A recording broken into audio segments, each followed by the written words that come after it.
የአሜሪካው የደህንነት ተቋም FBI የስለላ ሰራተኛዋ ዳንኤላ ግሪን በሚስጥራዊ የኦንላይን ዘዴ እንድትከታተለው ኃላፊነት ሆኖ ጉዳዩ የተሰጣትን አሸባሪ ወዳ በድብቅ ሶሪያ ድረስ ተጉዛ ጋብቻዋን ታደርጋለች የሚል የማንም ግምት አልነበረም። ፍቅር ዕውር ነው እንደሚባለው እሷ ግን አደረገችው። ከምንም በላይ አስገራሚው ነገር ደግሞ ዳንኤላ ግሪን ይህንን ስታደርግ የተከበረች ባለትዳር ነበረች። በፍቅሩ የተንበረከከችለት ይሰው ጀርመናዊ ሲሆን በቀድሞ ስሙ ዴኒስ ካስፐርት በኋላ በቀየረው ስሙ አቡታሊያ አልአልማኒ ይባላል። ዓለም አቀፍ የመገናኛ ብዙሃን የዳንኤላ ግሪንን ድርጊት በዜናቸው ተቀባበሉት።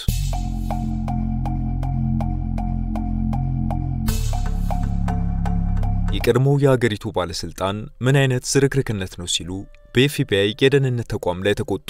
በዚህም ኤፍቢአይ ራሱንም ጉዳዩንም ከስሩ መመርመር ያዘ። ከዩናይትድ ስቴትስ ወደ ሶሪያ ምንም አይነት የአውሮፕላን በረራ በሌለበት ዳንኤላ ግሪን ራሷን ለከፍተኛ አደጋ አጋልጣ እንዴት አድርጋ ሶሪያ ገባች? ከዛ በኋላ የሆነ ሁሉ እጅግ አስገራሚ ነበር። በዛሬው ዝግጅታችን በመተከታተሉ አሸባሪ ተማርካ በድብቅ ሶሪያ ድረስ ስለተጓዘችው የኤፍቢአይ የደህንነት ተቋም አባል የሆነችው ዳንኤላ ግሪንን ድርጊት እናጋራችኋለን። አብራችሁን ቆዩ።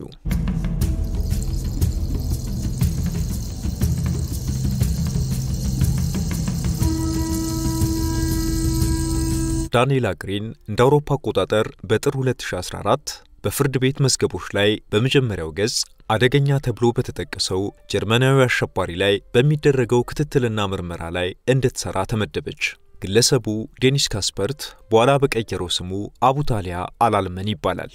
እምነቱን ቀይሮ ዘፋኝነት ሙያውንም ትቶ ከሀገሩ ጀርመን በመውጣት ጋራ ሸንተረሩን አቋርጦ በሶሪያ የሚንቀሳቀሰውን አይሲስን የተቀላቀለ ሰው ነው። ዳንኤላ ግሪን የጀርመንኛ ቋንቋ አፍ የፈታችበት በመሆኑ ለዚህ ሥራ ተመደበች። በተሰጣት የሥራ ኃላፊነት መሰረት አቡታሊያ ስለሚጠቀምባቸው በርካታ የኦንላይን አካውንቶችና ስልክ ቁጥሮች በኋላም ያደረጋቸውን የስካይፕ ንግግሮችን እያደነች ለኤፍቢአይ ሪፖርት ማድረግ ጀመረች።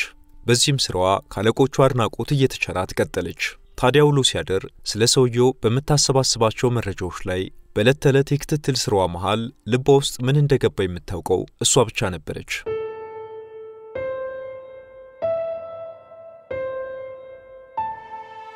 የምትከታተለው ግለሰብ በጀርመን ስሙ ዴኒስ ካስፐርት በአይሲስ ስሙ አቡታሊያ አልማኒ እጅግ አደገኛ ሰው ነው። በጀርመን ሕይወቱ የታወቀ የራፕ ሙዚቃ አቀንቃኝ ነበር። በቅጽል ስሙም ዴሶዶግ ይሰኛል። ወደ ሶሪያ በማቅናት አይሲስን ከተቀላቀለ በኋላ ስሙን ቀይሯል። ዴኒስ ካስፐርት በሙዚቃው ዓለም ያን ያህል የኮከብነት ደረጃን ባያገኝም በተወሰነ መልኩ ስኬታማ ነበር። በርካታ ጋዜጦች እንደዘገቡት ዴኒስ ካስፐርት በደረሰበት የመኪና አደጋ ለጥቂት ከሞት ከተረፈ በኋላ እንደ አውሮፓ አቆጣጠር በ2010 የሙዚቃውን ዓለም ርግፍ አድርጎ ትቶ የሃይማኖት ለውጥ ማድረጉን ገለጸ።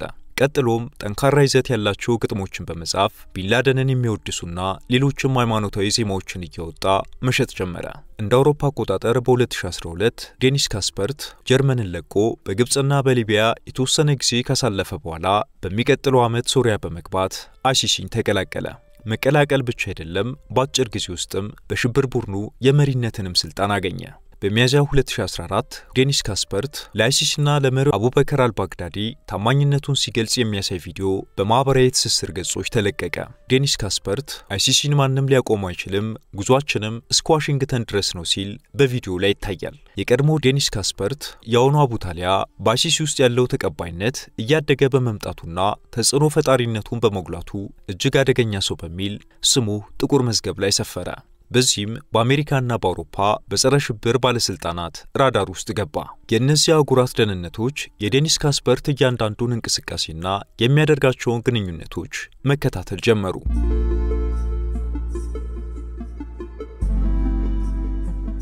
ይህን ሰው ከሚመረምሩና ከሚከታተሉት የደህንነት ተቋማት የአሜሪካው ኤፍቢአይ አንዱ ሲሆን የዚህን ሰው እንቅስቃሴ እንድትከታተል ደግሞ ጀርመንኛ ቋንቋን አቀላጥፋ የምትናገረው ዳንኤላ ግሪን ኃላፊነቱ ተሰጣት። ዳንኤላ ግሪን ግን የቱ ጋር እንደሆነ ሳታውቀው ክትትሏ ወደ ፍቅር ተቀየረባት። ስራዋን ዘነጋችው። ፍቅር ዕውር ነው እንደሚባለው የ80 ትዳሯም ሆነ ከአሸባሪ ጋር ምንም አይነት ግንኙነት መፍጠር እንደየሁኔታው እስከ ሞት ሊያስቀጣ የሚችለው የአገሩ ሕግ ሲያግዳት የምትሰራበትን የኤፍቢአይን የደህንነት ተቋም ሕግና መርህ ጥሳ ዳንኤላ ግሪን ከዴኒስ ካስፐርት ወይንም አቡታሊያ ጋር ሚስጥራዊ ግንኙነት ፈጠረች። በኋላም ደብዳቤ ቢጽፉት እንደ ቃል አይሆንም እንገናኝና ልንገርሽ ሁሉንም እንዳሉ ዘፋኝ ዳንኤላ ግሪንና አቡታሊያ በሶሪያ ሊገናኙ አደገኛውን ቀጠሮ ያዙ።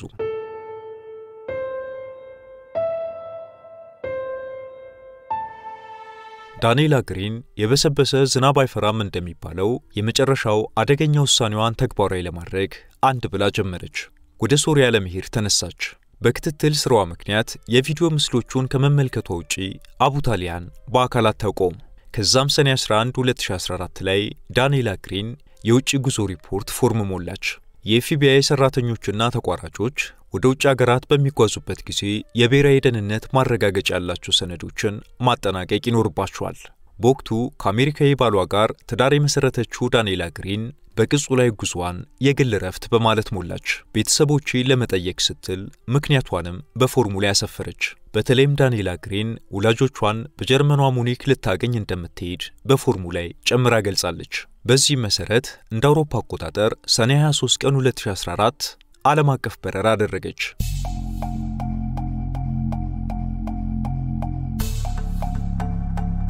ዳንኤላ ግሪን ግን እንዳለችውና ፎርሙላ እንዳሰፈረችው መዳረሻዋን ጀርመን አላደረገችም።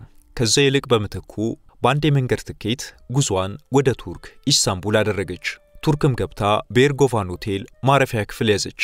ቀጠለችና ከሶሪያ ድንበር በ32 ኪሎ ሜትር ርቀት ላይ ወደምትገኘው ጋዚያንቴፕ ከተማ ተጓዘች። እዛም እንደደረሰች በሶስተኛው ወገን እርዳታ ወደ ሶሪያ ድንበር ተሻገረች። በሶሪያም ሀገሯን አስከድቶና ትዳሯን አስቶ ሲያከንፍ ካስመጣት አቡታሊያ ጋር ተገናኙ።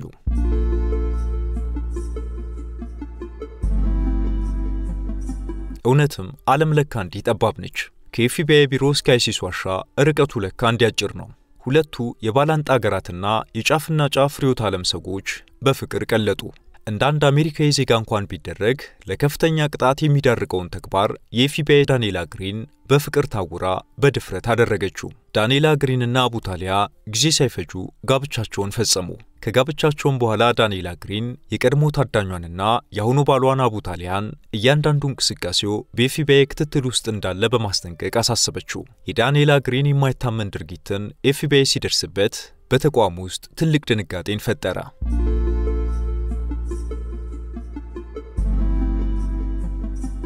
ሆኖም ግን ዳንኤላ ግሪን በከፍተኛ ድፍረትና ጀብድ የገባችበት ፍቅር ደስታው ብዙም አልቆየም። ሀገሯን የከዳችበት ባሏን ትታ የመጣችበት አዲሱ ፍቅር ቆይታው ለቅጽበት ያህል ብቻ ነበር። ዳንኤላ ግሪን እንደገለጸችው ወዲያው ምን እያደረኩ ነው ስትል ግራ መጋባት ውስጥ ገባች። በአይሲስ ዋሻ ውስጥ ጸጸት ያኝካስ ጀመር። ጸጸቷም ልክ በማጣቱ ምን ማድረግ እንዳለባት ጠፍቶባት ተቅበዘበዘች። ጭንቀቷ ከቁጥጥሯ ውጭ ሲሆን ከሶሪያ ወደ አሜሪካ ስሙ ላልተጠቀሰ ወይም ስሟ ላልተጠቀሰች አንዲት ሰው እንዲህ የሚል ኢሜል ላከች።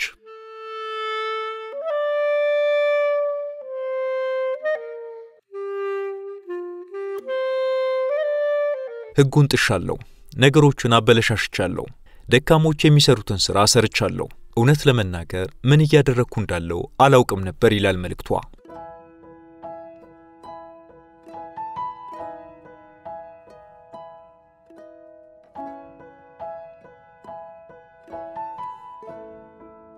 በቀጣዩም ቀን እንደዛው ከሶሪያ ሆና አሜሪካ ለሚገኝ ስሙ ላልተጠቀሰው ሰው ሁለተኛውን ኢሜል ጻፈች።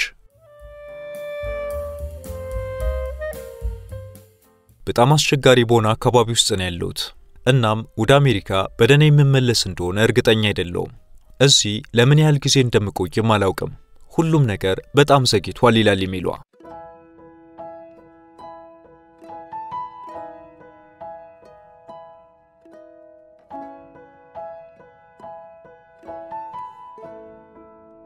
ዳንኤላ ግሪን እንደ አውሮፓ አቆጣጠር ሐምሌ 22 ቀን 2014 አሁንም ስሙ ላልተጠቀሰው ሰው ሌላ ኢሜል ጻፈች።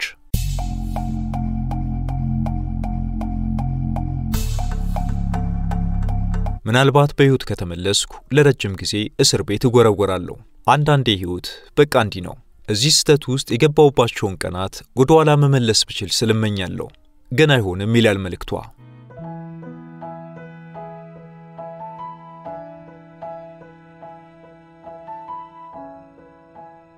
ዳንኤላ ግሪን ሶሪያ ውስጥ በጋብቻ ለአንድ ወር ያህል ከቆየች በኋላ በጦርነት የምትታመሰውን ሀገር በታምር ለቃ አሜሪካ ገባች።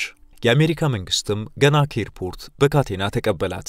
የአሜሪካ ባለስልጣናት የዳንኤላ ግሪንን ድርጊት መቼና እንዴት እንዳወቁ ከፍርድ ቤቱ ፋይል በትክክል ባይታወቅም ነሐሴ 1 ቀን 2014 ወደ ሶሪያ ከሄደች ከ4 ሳምንታት በኋላ የፌዴራል ባለስልጣናት ዳንኤላ ግሪን እንደተገኘች እንድትታሰር በድብቅ ማዘዣ አውጥተውባት ነበር። የስር ማዘዣው ሲወጣባት ዳንኤላ ግሪን ገና ወደ አሜሪካ አልተመለሰችም። በሶሪያ ከአሸባሪው ዴኒስ ካስፐርት ወይም አቡታሊያ ጋር ነበረች። ዳንኤላ ግሪን ወደ አሜሪካ እንደተመለሰችና በቁጥጥር ስር ከዋለች በኋላ ዋሽንግተን ዲሲ በሚገኘው የዩናይትድ ስቴትስ አቃቢ ሕግ ቢሮ የብሔራዊ ደህንነት ክፍል አቃቢ ሕግ የሆኑት ጊሊስ ዳንኤላ ግሪን ራሷንና የሀገርን ሚስጥር ለነዚህ አሸባሪ ድርጅቶች በማጋለጥ ብሔራዊ ደህንነታችንን አደጋ ላይ ጥላለች ሲሉ ገለጹ። ሆኖም ግን ግሪን ጥፋቷን በማመንና በባለስልጣናቱ ለምትጠየቀው ነገር ሁሉ ተባባሪ ሆና በመገኘቷ ቅጣቷ እንዲቀንስላት ሐሳብ አቀረቡ።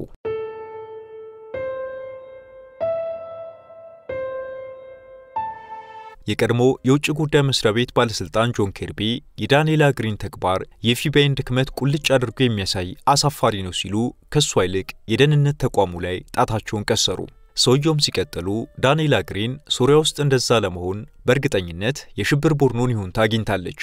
እንደዛ ባይሆንማ ለዛውም አንዲት አሜሪካዊት ሴት በዛ ላይ የኤፍቢአይ አባል ያለ ሽብር ቡድኑ አባላት ፈቃድ ፈጽሞ እዛ ልትገኝ አትችልም። በሽብርተኛው ቡድን ክልል ውስጥ መገኘት አንገት እንደሚያስቀላ ለሁሉም ግልጽ ነው። የዳንኤላ ግሪን ተግባር ሁሉ የኤፍቢአይ ድክመት ነው ሲሉ የብሔራዊ ደህንነት ጉዳዮች ተንታኝ የሆኑት ጆን ኬርቢ አበክሮ አሰመሩበት።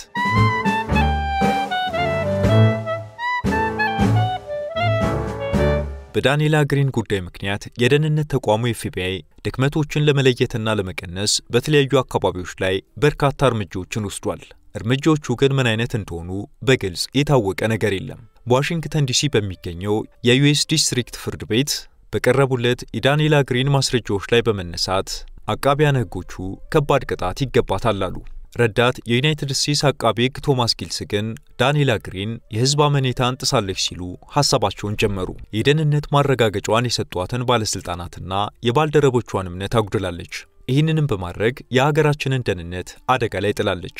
ሆኖም ግን ግሪን ምንም እንኳን የፈጸመችው ወንጀል ቢከፋም ጥፋቷን በማመኗና ለአቃቤ ሕግ ባሳየችው ቀና ትብብር ቅጣቱ እንዲቀልላት ሲሉ ደግመው ተከራከሩ።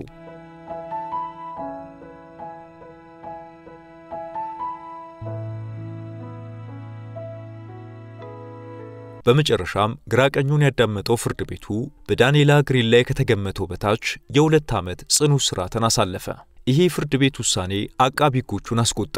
አቃቢ ሕጎቹ እንደገና የቀረቡባት ማስረጃዎች እንዲብራሩላቸው ጠየቁ። የዳንኤላ ግሪን የ2 ዓመት እስራት ከሽብርተኝነት ጋር በተያያዙ ወንጀሎች ከተከሰሱ ሌሎች ሰዎች አንጻር የተሰጣት ቅጣት እዚህ ገባ የሚባል አልነበረም። አይደለም ሶሪያ ድረስ ሄዶ ኃላፊነትን ችላ በማለት ከሽብር ቡድኑ በመሪነት ደረጃ ላይ ካለ ሰው ጋር ጋብቻ መፈጸም ይቅርና ወደ ሶሪያ ለመጓዝና የሽብር ቡድኑን ለመቀላቀል የተደረገ የከሸፈ ሙከራ እንኳን በሞካሪዎቹ ላይ ከባድ የእስር ቅጣትን አስከትሏል። በፎርዳም ዩኒቨርሲቲ የብሔራዊ ደህንነት ማዕከል ባደረገው ትንተና መሰረት ከአይሲስ ጋር በተገናኘ ክስ የቀረበባቸው አሜሪካውያን በአማካኝ 13 ዓመት ከግማሽ እስር ተፈርዶባቸዋል። የፍትህ ዲፓርትመንት ባለስልጣናት ግን የዳንኤላ ግሪንን ቅጣት ተመጣጣኝ ነው ሲሉ በደፈናው አልፈውታል። ዳንኤላ ግሪን ከ2 ዓመታት በኋላ የእስር ጊዜዋን ጨርሳ ወጣች። በአሁኑ ወቅት በሆቴል አስተናጋጅነት ሥራ ተሰማርታ ትገኛለች። ቢሆንም ግን አሁንም የደህንነት አይኖች ላፍታ የማይለዩት ሆናለች። ዳንኤላ ግሪን ከሲኤንኤን ጋር በነበራት አጭር ቃለ ምልልስ ላይ ስለ ጉዳዩ ዝርዝር ሁኔታን ለመናገር እንደምትፈራ ገልጻለች። ሲኤንኤን የዳንኤላ ግሪንን ስጋት በመረዳት ፎቶዋና ቪዲዮዋ ላይ ፊቷን እንዳይታይ አድርጎ ታሪኳን ዘግቦታል። ሚያዝያ 20 2014 ላይ ዳንኤላ ግሪንን ለስህተት የዳረጋት መዘዘኛው ሰው ዴኒስ ካስፐርት ወይም አቡታሊያ በመጨረሻም በአሜሪካ መንግስት በተፈጸመ የአየር ጥቃት ሕይወቱ አልፏል። ዳንኤላ ግሪን የአሜሪካ ተወላጅ አይደለችም። ገና በለጋ ዕድሜዋ አሜሪካዊ ወታደር አግብታ ወደ አሜሪካ መጣች። አሜሪካም ከመጣች በኋላ በኦክላሆማ በሚገኘው ካሜሩን ዩኒቨርሲቲ ተማረች። ቀጥላም ክሌምሰን ዩኒቨርሲቲ በመግባት በታሪክ የማስተርስ ዲግሪዋን ተማረች።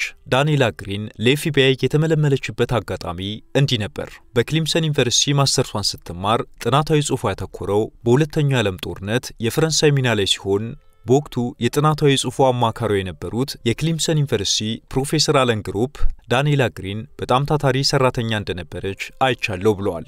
አለን ግሩፕ ከዚህ በተጨማሪም ለፌዴራል መንግስት ኤጀንሲ የጀርመንኛ ቋንቋ የትርጉም ስራ እንድትሰራ የድጋፍ ደብዳቤ እንዲጻፍላት አደረጉ። በዚህ መሰረት በጀርመንኛ አቀላጥፊ የምትናገረው ዳንኤላ ግሪን በ2011 የኮንትራት የጀርመንኛ ቋንቋ አስተርጓሚ ሆና ኤፍቢአይን ተቀላቀለች።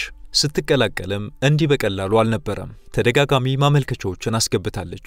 በሷ ላይ የነበረው የማጣራት ሂደትም ቀላል አልነበረም። ስሯም ከፍተኛ ሚስጥራዊ የሆነ የብሔራዊ ደህንነት ማረጋገጫ ያለው ነበር። ግሪን ዛሬ ስሯ በሆቴል አስተናጋጅነት ይወሰን እንጂ እንደነገርናችሁ በስመጥር ዩኒቨርሲቲዎች ገብታ ተምራለች። የህግ አዋቂዎች ዳንኤላ ግሪን እንደፈጸመችው ጥፋት የተጣለባት ቅጣት እዚህ ግባ የሚባል አይደለም ይላሉ። ሆኖም ግን ግሪን አሁንም በሆቴል ስሯ 24 ሰዓት በኤፍቢአይ ቀለበት ውስጥ ነች። የስሎቫኪያ ተወላጇ የጀርመን አዳጊዋና በአሜሪካዊ ወታደር ባለቤቷ ምክንያት አሜሪካ የተገኘችው ዳንኤላ ግሪን ህይወት ከስተቱ በኋላ አንዳች ነጻነት የሚነሳ ስሜት እንዳላት ገልጻለች። የዛሬውን በዚሁ አበቃን። በሌላ ዝግጅት እስከምንገናኝ ሰላም።